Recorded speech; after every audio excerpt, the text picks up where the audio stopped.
우리는 지난 시간에 믿을 수 없는 현장을 보았습니다. 바로 날 때부터 안진뱅이 된 사람이 그 자리에서 자기 발로 일어서 걷게 된 사실이었습니다. 그 사람 속에, 그 사람은 설교를 듣고 있었는데 그 사람 속에 구원받을 만한 믿음이 있는 것을 사도 바울이 보고 큰 소리로 외쳤습니다. 10절, 큰 소리로 이르되 네 발로 바로 일어서라 했습니다. 사도 바울이 이렇게 외쳤습니다. 이 앞을 봐주십시오. 그러나 우리가 잘 아는 대로 사도 바울은 아주 샤프한 사람입니다. 그 사람은 지성인 중에 지성인이요, 뛰어난 학자요, 가장 합리적이고 이성적인 사람이었습니다. 사도 바울은 날 때부터 안진뱅이였던 장애인은 결코 말 한마디로 일어나 걸을 수 없다는 사실을 그 누구보다 잘 알고 있었던 사람입니다. 그러나 그 사도 바울이 작은 소리가 아니라 큰 소리로 분명하게, 그 사람뿐만 아니라 모든 사람이 들을 수 있도록 분명하게 네 발로 일어서라고 명령했고, 그 사람은 그 말씀대로 그 자리에서 일어서게 되는 기적이 일어났던 것입니다. 저는 여러분들이 모든 오늘 육체의 한계와 연약함과 질병을 이기고 일어서게 되는 역사가 있기를 바랍니다. 그 일은 어떻게 일어나는 것입니까? 저는 그 순간 사도 바울이 인간의 이성과 경험의 세계에 갇혀 있지 않고 하나님의 은혜의 세계에 서 있었다고 생각합니다. 그가 인간의 경험과 합리의 세계에 갇혀 있었다면 그는 결코 이러한 이야기를 할 수 없었을 것입니다. 여러분, 이것이 믿음입니다. 내가 하나님 편에 설 것이냐, 인간의 편에 설 것이냐, 내가 성경의 말씀을 진리라고 붙잡을 것이냐, 사람의 말을 진리라고 붙잡을 것이냐, 내가 하나님의 내가 이해하지 못하는 새롭고 신비한 세계가 있음을 믿음으로 인정할 것이냐, 아니면 내가 이성과 경험으로 알 수 있는 것들의 세계만 인정하고 있을 것이냐에 우리의 믿음의 싸움이 있습니다. 그래서 오늘날 예수님을 믿는 모든 사람은, 저와 여러분은 모두 이 믿음의 싸움을 죽을 때까지 해나가는 것이죠. 그래서 성경은 우리에게 믿음의 선한 싸움을 싸우라고 그러시는 것이죠. 주님이 다시 오실 때까지 믿음의 선한 싸움을 싸워야 되는데, 그러다가도 우리는 다시 믿음의 세계에 들어갔다도 나도 모르게 정말 이런 일이 있을 수 있을까라는 생각이 드는 거예요. 어떻게 처녀가 성령으로 잉태해서 아들을 낳을 수 있냐? 어떻게 사람이 무리를 걸을 수 있냐? 어떻게 말 한마디로 안진뱅이가 일어나고 눈먼 자가 눈을 뜨고 죽은 자가 살아나고 물고기 2마리랑 보리떡 5개로 어떻게 5,000명이 넘게 배불리 먹는 일이 있을 수 있느냐? 고민이 됩니다. 진짜 그런 일이 일어날 수 있을까? 근데 성경은 분명히 그런 일이 일어났다고 말씀하고 있는 것이죠. 예레미야도 우리와 같은 질문을 했습니다. 하나님이 말씀을 하시는데 그 선지자한테 도저히 믿을 수가 없는 거예요. 근데 그리고 걱정이, 나는 믿더라도 이 얘기를 누가 믿겠습니까, 하나님? 아니, 나라가 다 무너지고 콩가루가 되고 다 흩어지고 다 됐는데 이 나라가 다시 모여서 하나님께 예배드리고 강성한 나라를 이루고 축복이 임하고 온 인류와 세계를, 아니 자기들도 콩가루가 돼서 다 없어진 마음에 온 세계에 복이 되고 온 인류를 구원할 거라고 그러니까 도저히 자기도 안 믿어지는 거예요. 근데 이 말을 누가 믿겠냐고요. 그래서 이렇게 얘기합니다. 하나님, 나도 안 믿어지는데 이게 누가 믿겠습니까? 도저히 불가능한 이 일이 어떻게 말이 됩니까, 하나님? 그때 하나님이 이렇게 말씀하시는 내용이 성경에 써 있습니다. 예레미야야, 내가 누구냐? 나는 하나님이다. 나는 너를 지으신 창조주요, 나는 말 한마디로 온 우주를 창조한 창조주다. 그런 나에게 불가능이 있겠느냐? 이렇게 말씀하십니다. 아니, 생각해 보십시오. 태초에 하나님이 천지를 창조하신, 이게 성경의 시작이에요. 우리가 태초에 하나님이 천지를 창조하셨다는 말씀을 믿을 수만 있다면, 아니 말 한마디로 없던 것에서 생명을 만들어내신 분이 죽은 자 살리는 게 뭐 그렇게 어렵겠냐는 거예요. 온 인류를 비를 통하여 먹이시고 살리시는 분이 보리떡 5개랑 물고기 2마리로 5,000명 먹이는 게 뭐가 일이겠냐고요. 뭐가 일이겠냐고. 아니, 말씀 하나로 온 우주를, 무에서 유를 창조하신 분이, 없던 것에서 생명을 창조하신 분이 바다 위를 걷는 게 무슨 불가능이겠냐 하는 것이죠. 여러분에게 이 하나님의 말씀을 믿을 수 있는 믿음의 은혜가 있기를 바랍니다. 바로 이 믿음의 사람은 이제 새로운 세계를 보는 것입니다. 믿음의 세계를 보는 것입니다. 그러나 이 믿음의 눈이 뜨이지 않은 사람은 아무것도 볼 수 없습니다. 저는 여러분에게 사도 바울에게 있었던 그런 뜨거운 믿음이 있기를 바랍니다. 오늘 말씀을 들을 때 제가 잔잔하게 얘기해도 이 하나님의 말씀이 여러분 속에 불이 되기를 바랍니다. 불처럼 뜨거운 믿음이 될 때 우리는 새로운 세계를 볼 수 있습니다. 그래서 걷지 못했던 이 사람이 걸었던 것처럼 여러분들도 여러분들의 육체의 한계를 뛰어넘는 것이죠. 여러분의 육체의 연약함과 질병을 뛰어넘어 여러분의 인생을 승리할 수 있는 것입니다. 이 육체의 한계뿐만 아니라 저는 이 시간 더더욱 여러분이 마음의 병, 질병과 우울증과 정신병에서 예수의 이름으로 해방되기를 주의 이름으로 축원합니다. 바로 우리의 육체도 중요하지만 우리의 마음, 더 건강한 정신이 중요하고 더더욱 중요한 것은 우리에게 참된 영혼이 있어야 된다. 그래서 이것을 영어로 표현하면 좀 쉽습니다. good body예요. 예. 몸이 건강한 게 좋아요. 그러나 더 좋은 것은 great mind, 우리말로는 마음 또는 정신으로 번역될 수 있어요. 더 건강한 마음이 있어야 되고, 마지막으로 best 혹은 greatest spirit. 스피릿이라는 상표도 있잖아요. 이것은 바로 우리의 영혼을 얘기하는 거예요. 우리의 영, 최고로 건강한 영혼. 그래서 저는 여러분에게 굿 바디뿐만 아니라 better mind가 있고 베스트 스피릿이 있어서 여러분이 이 말씀을 붙잡는 믿음을 가지고 불가능을 이기고 여러분의 인생 전체를 승리하기를 바랍니다. 이제 사도 바울이 그 사람의 눈 속에, 마음 속에 구원받을 만한 믿음이 있는 것을 봤어요. 그리고는 이제 네 발로 일어나 걸어라 했더니 이 사람이 일어나 걸었어요. 바로 이게 우리가 무언가를 가르친다는 것의 의미입니다. 우리가 무언가를 가르치고 일깨우고 격려한다는 것. 그러니까 모든 부모님들이 꼭 기억하셔야 될 것이, 우리는 내 자녀에게 내가 뭔가를 가르치고 내 자녀를 잘 키워서 어떤 사람을 만들어야 되겠다 이렇게 생각하는데, 그것은 죄송하지만 100% 환상입니다. 잘못된 생각이에요. 우리에겐 그런 능력이 없어요. 우리에게 있는 건 뭐냐면, 하나님이 이미 우리 자녀 속에 심어 놓으신 그 가능성이 있다는 것이죠. 그것을 발견해서 그 자녀가 그것을 잘 발휘할 수 있도록 해줄 수 있는 것이 우리가 할 수 있는 전부예요. 전부. 그러니까 교회에서 제자 훈련을 한다, 말씀을, 그 목사가 설교를 잘해서 여러분이 위대한 믿음의 능력의 사람이 되는 게 아니라 하나님이 이미 여러분 속에 믿음을 담아 두신 것이에요. 그죠? 이 사람 속에 이미 구원받을 만한 믿음이 있는 것이었어요. 그것을 보고 사도 바울이 믿음을 일으켜 세우는, 그 속에 있는 믿음이 발휘될 수 있도록 하는 것이에요. 그래서 이번에도 우리가 제자 훈련도 또 열심히 하려고 그러고 찬양 집회도 하고 하는데, 이번에 보면 많은 목사님들과 우리 또 장로님들이 이렇게 강사로 해주시는데, 이 제자 훈련을 통해서 막 여러분이 뭔가 새로운 걸 배우는 것도 아니고 아예 다 아는 거 반복하는 것도 아니에요. 여러분 속에 이미 있었지만 아직 발휘되지 못한 것이 제자 훈련과 금요 찬양 집회를 통하여 여러분 발휘되는 경험이 있기를 바랍니다. 그것이 가르치는 사람, 격려하는 사람이 해야 될 일이에요. 우리는 우리를 하나님이라고 착각하면 안 돼요. 그리고 우리가 배울 때도 그런 기대와 마음을 가지고 배워야 되는 것이죠. 사도 바울이 이렇게 그 사람 속에 있는 가능성, 구원받을 만한 믿음이 있는 것을 보고 이제 외쳤어요. 그럼 이 사도 바울이 어떻게 그 속에 있는 그 가능성을 보고 이렇게 세웠느냐 하는 것이죠. 사도 바울도 성령 받기 전에는 그저 똑똑한 학자에 불과했어요. 그에게 이러한 능력이 없었어요. 영혼을 살리고 그 사람 속에 있는 가능성을 불러 일으킬 힘이 없었는데, 그가 성령을 받았을 때 그에게 이러한 능력이 생긴 것이죠. 그래서 성경에 예수님이 뭐라고 그러셨어요?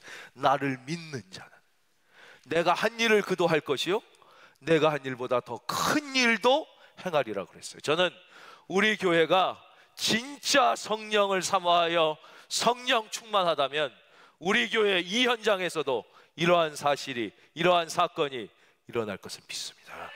여러분의 삶의 현장에서도 분명히 그러한 일들이 일어날 수 있는 것이죠.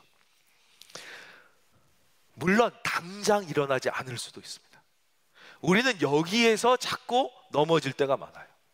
저는요, 당장 그런 일이 내 눈앞에 일어나지 않는다고 할지라도 하나님의 말씀을 있는 그대로 믿습니다. 왜냐? 당장 일어나건 일어나지 않던 간에 하나님의 말씀은 그대로 되게 되어 있기 때문이에요. 내가 믿던 믿지 않던, 내가 행하던, 아니 내가 이해하던 이해하지 않던 하나님의 말씀은 반드시 그렇게 되게 되어 있는데, 우리의 삶 가운데 경험은 어떻게 되느냐? 우리가 우리의 마음을 하나님께 집중하는 것이죠. 아무리 믿기 어려운 사건이라도 성경에 기록된 모든 사실을 그대로 믿는 믿음을 가지고, 여러분 성경 그 이상도 절대 아니에요. 다 이단이에요. 그건.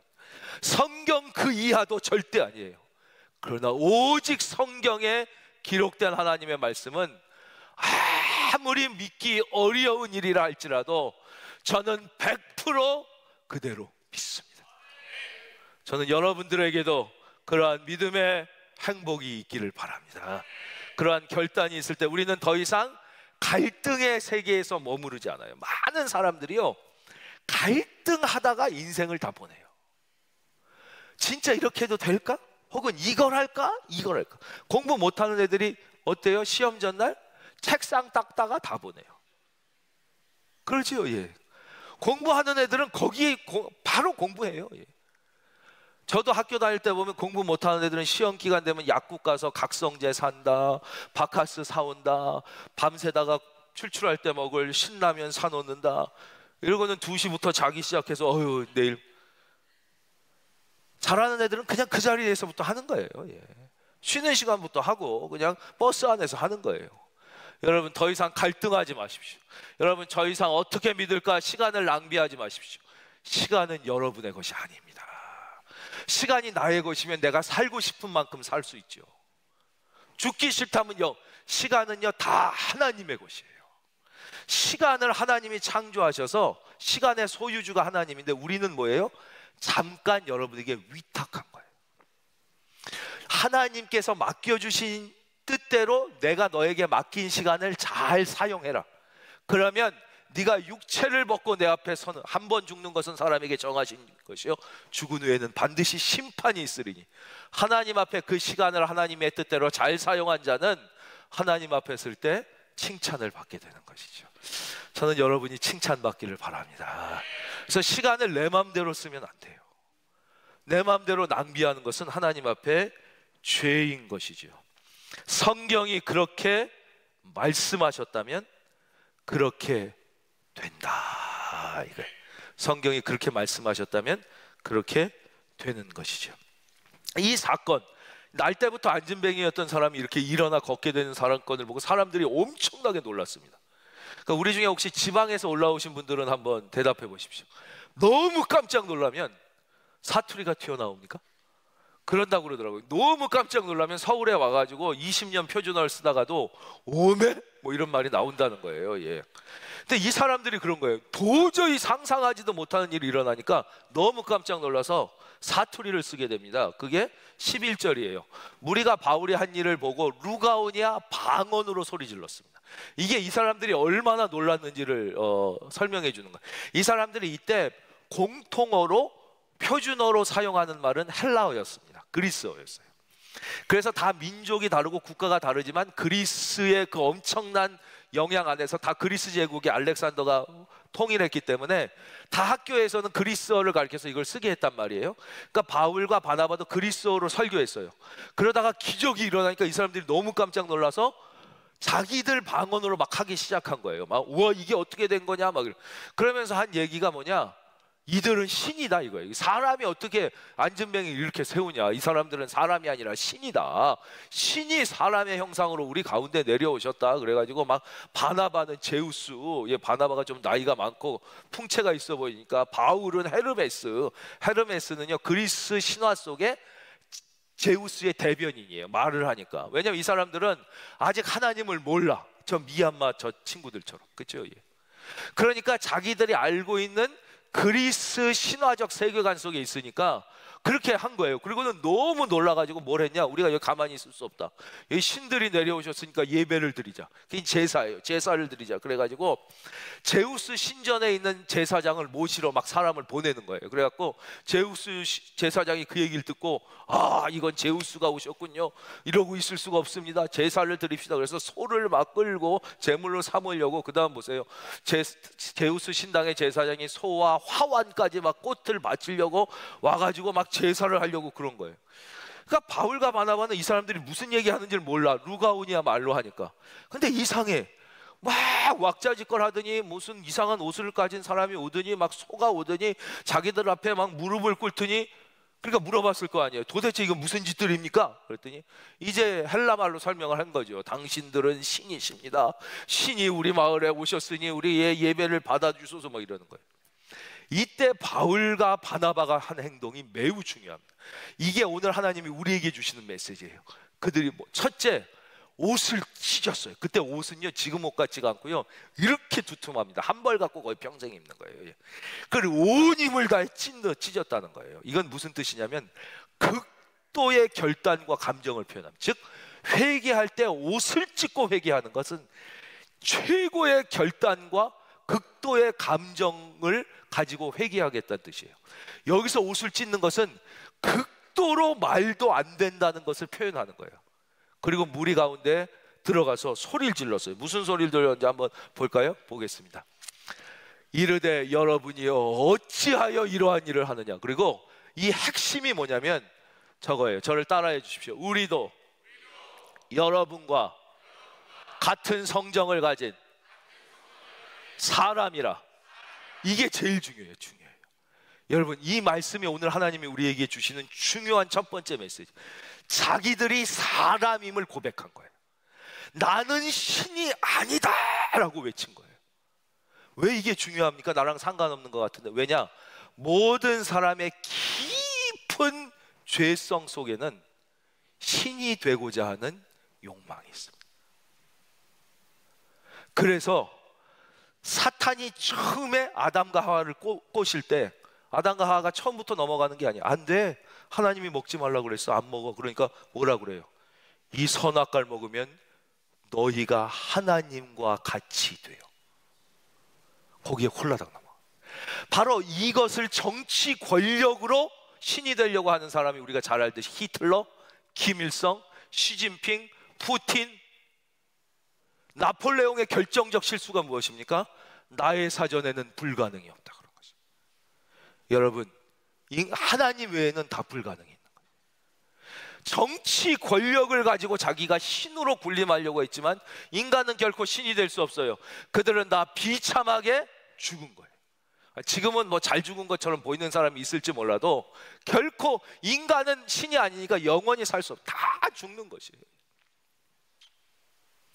지금도 많은 독재자들은 자기가 신이 되고 싶고, 그래서 우리나라도 일본 그 제국주의가 우리나라를 침략했을 때 뭘 했어요?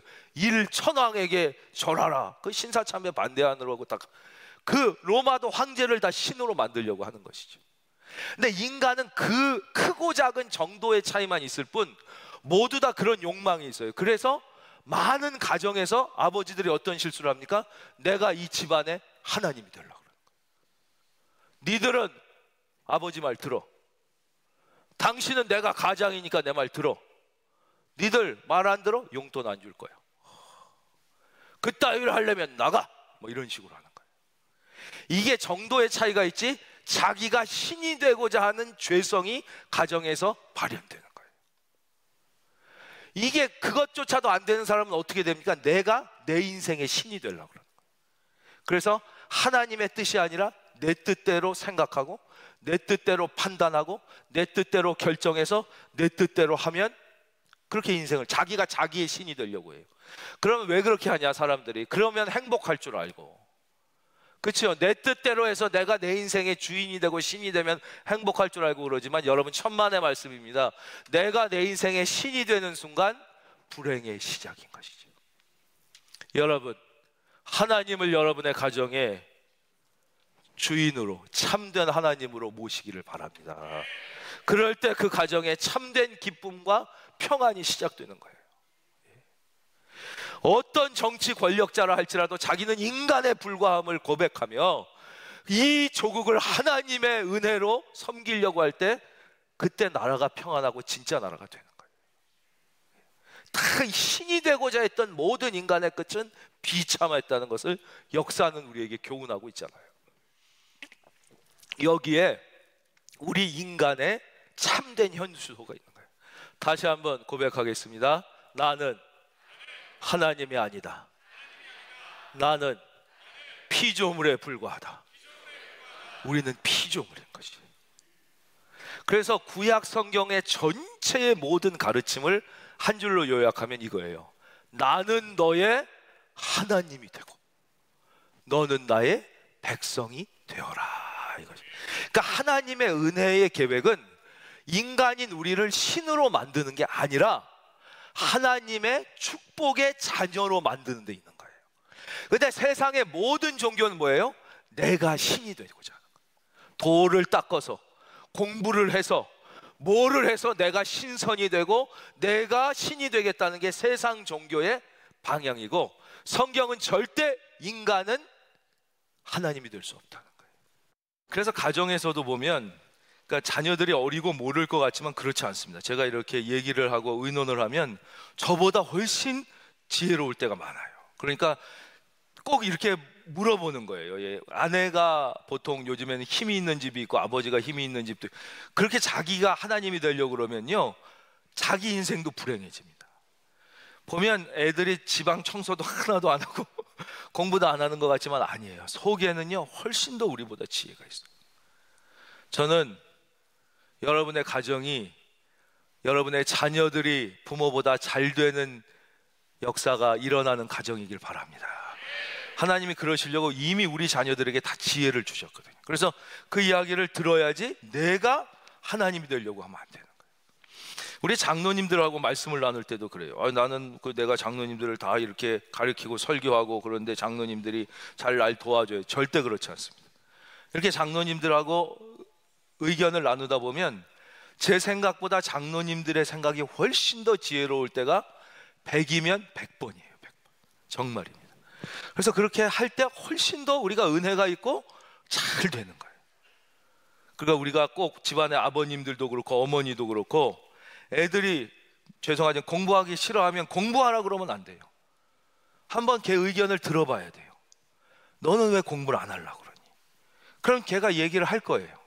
거기에 좀 설득을 당해봐 주세요. 문제는 의견만 물어보고 내 고집을 계속하니까 그게 이제 문제인 거예요. 내가 더 인생을 많이 살았으니까 더 잘할, 물론 그런 것도 있긴 있지만 그렇게 치면 우리나라에서 제일 연세 많은 분이 대통령 해야죠. 꼭 그런 것도 아니다. 새 시대는 또 새로운 지혜가 다 필요하다. 그렇기 때문에 우리는 우리의 자녀들이 어떤 세상을 살아갈지를 알 수가 없어요. 그러니까 하나님이 인도해 주시기를 기대하면서 하고, 조금 더 말씀 더 드릴까요? 회사, 우리 교회 보면 이제 어려운 분도 많이지만 성공한 분도 많으시잖아요. 회사의 사장님들은 내가 사장이고 저 사람은 직원이니까 내 말을 들어야 된다고 착각하면 절대 안 돼요. 여러분, 그 대리가 사장님보다 인격적으로는 훨씬 훌륭한 사람일 수 있는 거예요. 그 사람이 훨씬 더 깊은 지혜가 있을 수 있는 거예요. 다만 그 회사에서만 그 업무적으로 당신이 사장이고 그 사람이 부장이고 대리일 뿐이지 인간적으로 내 아랫사람이 아니라는 거예요. 그렇기 때문에 돈을 가지고 월급을 내가 주니까 그 사람을 지배하려고 그러면 절대 안 돼요. 그 사람이 절대 내 아랫사람이 아니라는 거예요. 여러분도 교회 나오셔서 사람이 아니라 하나님, 사람은 다 죄인이에요. 보세요. 사도 바울도 승질 막 부려가지고 대판 싸우고 갈라지죠. 막 마가 절대, 베드로 실수가 한량없이 많죠. 왜 성경이 그 실수를 다 기록해 놓으셨을까요? 바울이 위대한 게 아니라 바울을 사용하신 하나님만 바라보라는 거예요. 베드로가 일으킨 게 아니라 베드로를 사용하신 하나님. 왜? 인간은 다 약점과 문제가 있기 때문에 그런 것입니다. 여러분, 우리도 반드시 이 선언을 해야 됩니다. 나는 한계가 있고 문제가 있는 인간일 뿐이고 우리는 모두 다 죄인일 뿐이다. 주여 하나님만 의지하게 하여 주시옵소서. 그래서 우리가 그렇지 않으면 자꾸 심판하려고 그래요. 심판은 하나님만 하시는 거예요. 한번 죽는 것은 사람에게 정하신 일이요 죽은 후에는 반드시 심판이 있으리니. 근데 우리는 심판도 내가 하려고 그래. 내가 하나님이 되는 거예요. 내가. 두 번째, 복음을 전하는 이유에 대해서 말합니다. 왜 복음을 전하냐? 이게 안 믿는 사람에게 주시는 말씀이 아니라 이게 두 번째 오늘 우리에게 주시는 메시지예요. 보겠습니다. 15절. 우리도 여러분과 같은 성정을 가진 사람이라 여러분에게 복음을 전하는 것은 이런 헛된 일을 버리고 사람에게 너무 관심 갖고 세상에 마음 뺏기는 헛된 일을 버리고 천지와 바다와 그 가운데 만물을 지으시고 바로 하나님이 창조주시라는 거예요. 그리고 살아계신 하나님, 여러분 하나님이 이 시간 살아 우리와 함께 계심을 믿으시기를 바랍니다. 살아서 우리와 함께 계시는 하나님을 뭐라고 그래요? 성령 하나님이라고 그러는 거예요. 성령 하나님은 언제부터 계셨어요? 태초부터 계셨어요. 창세기 1장에 나오잖아요. 우리가 이제 금요일부터 창세기 말씀을 함께 공부하는데 창세기 1장 1절이 이번 주에 있어요. 태초에 하나님이 천지를 창조하시니라. 그렇죠? 오늘 말씀이랑 똑같지요? 천지와 만물을 지으시고 그 다음에 살아계신 하나님이 뭐예요? 2절에 나오잖아요. 땅이 혼돈하고 공허하며 흑암이 깊음 위에 있고 하나님의 영은, 하나님의 영이 성령이에요. 수면 위에 운행하십니다. 여러분 마음이 힘드십니까? 마음이 어둡고 혼란 가운데 있습니까? 성령이 여러분 위에 운행하시면 코스모스가 새롭게 창조되는 것이에요.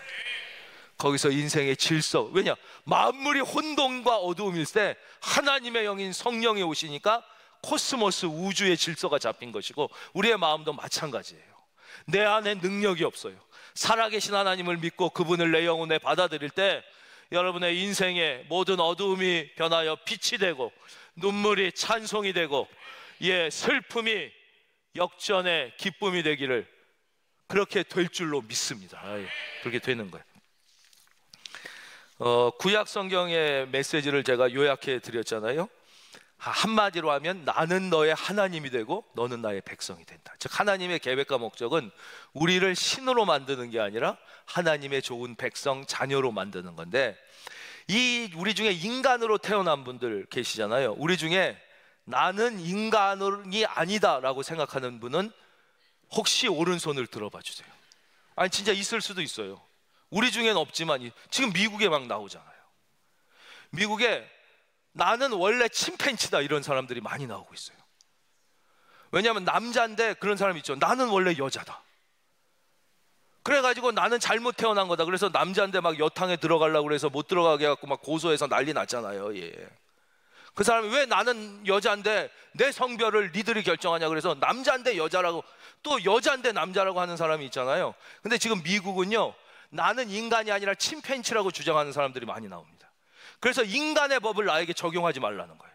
막 사람 때리고도 난 침팬치니까 나에게 그러면서 이 사람들이 과학적으로 주장하는 게 남자와 여자의 DNA의 차이보다 남자 인간과 남자 침팬치의 DNA의 차이가 더 적습니다. 남자가 그렇게 차이가 큰 거예요.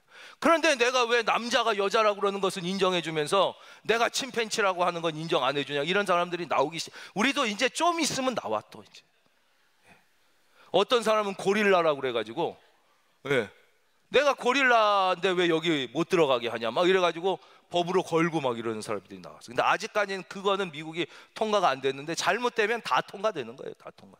아니 남자로 태어났는데 자기가 여자라는데 어떡할 거야?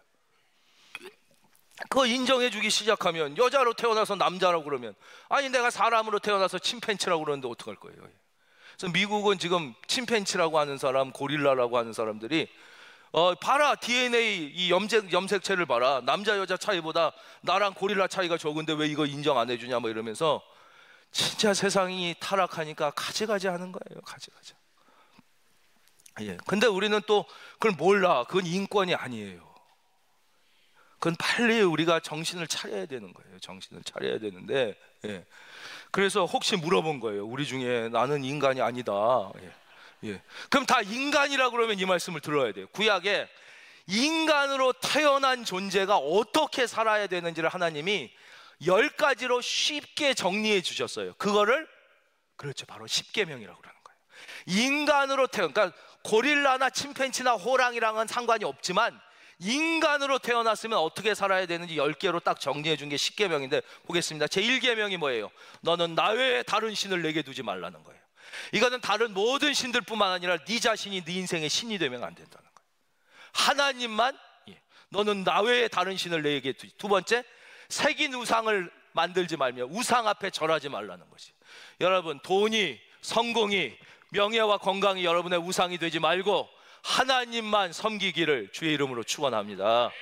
많은 현대인들의 우상이 또 건강이에요. 건강에 좋다 그러면 뭐 하나님도 둘째야. 그런 사람들이 있어요. 그게 아니에요. 건강도 우상이 될 수 있다는 거예요. 세 번째 뭐예요? 여호와의 이름을 망령되이 일컫지 말라는 거예요. 하나님을 하나님으로 대우하라는 거예요. 여러분이 하나님을 하나님으로 인정하고 대우할 수 있기를 바랍니다. 네 번째, 안식일을 기억하여 거룩히 지키라. 여러분, 안식일은 하나님의 날입니다. 하나님의 날을 도둑질하면 안 됩니다. 하나님의 날을 거룩히 하나님께 우리가 진정한 찬양과 기도와 예배를 올려드릴 때 하나님께서 다른 모든 날에 여러분을 복되게 하실지어다. 복되게 해주시는 것이. 이게 다 뭐예요? 1계명부터 4계명이 하나님에 대한 거잖아요. 자기 자신에 대한 건 없잖아요. 그 다음엔 부모님을 공경해라, 살인하지 말라, 간음하지 말라, 다 이웃에게 해주지 말고, 거짓 증거하지 말고, 다 이렇게 잘해주라는 얘기라는 말이에요. 즉 모든 인간의 첫 번째 관심의 대상은 하나님이어야 된다는 것이. 여러분, 이것이 오늘 우리에게 주시는 메시지입니다. 여러분, 인생이 힘드신 분이 혹시 있으십니까? 내 인생이 어둡고 혼란스럽다고 하시는 분은 천지를 창조하시고 지금도 살아계신 하나님께 다시 돌아오시기를 바랍니다.